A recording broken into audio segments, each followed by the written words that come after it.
le château est exceptionnellement fermé au public. Pendant 3 jours se tient à huis clos un colloque sur le médicament. Ça s'appelle l'Université d'été de pharmaceutique. Mais cette université n'est ouverte ni au grand public, ni aux journalistes.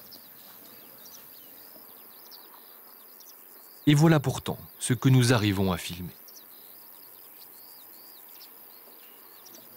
Sur la terrasse se côtoie le gratin de l'industrie pharmaceutique. On trouve entre autres le PDG de Pfizer, le président de GlaxoSmithKline, le directeur général de Boiron. 3 des plus grands laboratoires pharmaceutiques mondiaux. Chacun a payé 3 000 € pour pouvoir assister à ce colloque. Mais dans l'assistance, on trouve aussi plusieurs hommes politiques de premier plan. Eux ont été invités. Bernard Kouchner, ancien ministre de la Santé socialiste. Michel Barzac, ancien ministre de la Santé sous le gouvernement Chirac.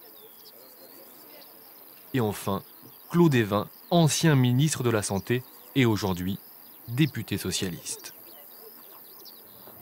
Tous ces gens ont été réunis par un homme, Daniel Vial, le plus important lobbyiste de l'industrie pharmaceutique en France. Grâce à lui, chaque année, hommes politiques et gros industriels de la santé peuvent discuter de façon informelle des dossiers en cours.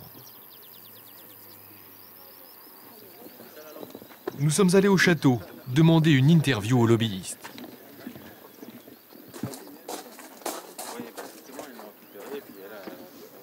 Monsieur, bonjour. Bonjour. Monsieur. On voudrait voir monsieur Daniel Vial. Oui, je vous accompagne. On vous suit? Et l'on nous dirige vers l'assistante de Daniel Vial. Bonjour. Bonjour. On aurait voulu voir monsieur Daniel Vial, c'est possible. Oui, bah, pas tout de suite, il est en train de parler. Donc, On peut la- c'est presse, pas de presse. Ah. Ouais, c'est la règle du jeu. C'est la règle du jeu? Mais je vais aller vous le chercher. Ah ouais, on l'attend? Oui. Ok. En effet, quelques minutes plus tard, le lobbyiste nous rejoint. Canal+. Enchanté. Écoutez, franchement, je serais ravi de vous répondre, mais Ouais. je vous demande 1 heure. Dans 1 heure? Oui, dans 1 heure. Ne m'en voulez pas, je peux pas. Non, mais je... Je suis en pleine discussion. 10 minutes. Ok, dans 1 heure. Ok, ça marche. Merci. Daniel Vial semble pressé.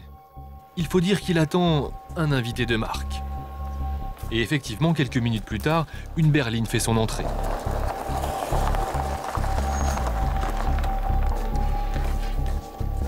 À l'intérieur, un ministre du gouvernement. Il s'agit de Philippe Bas, le ministre délégué à la sécurité sociale. Bonjour monsieur, une question. Et il ne souhaite pas s'exprimer sur sa présence au colloque du lobbyiste.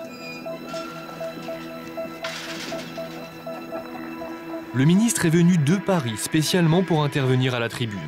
1h30 plus tard, il ressort et n'est pas plus loquace. C'est laquelle, la mienne? C'est celle-là. C'est celle-là. Monsieur le ministre? Merci beaucoup. Merci de votre accueil.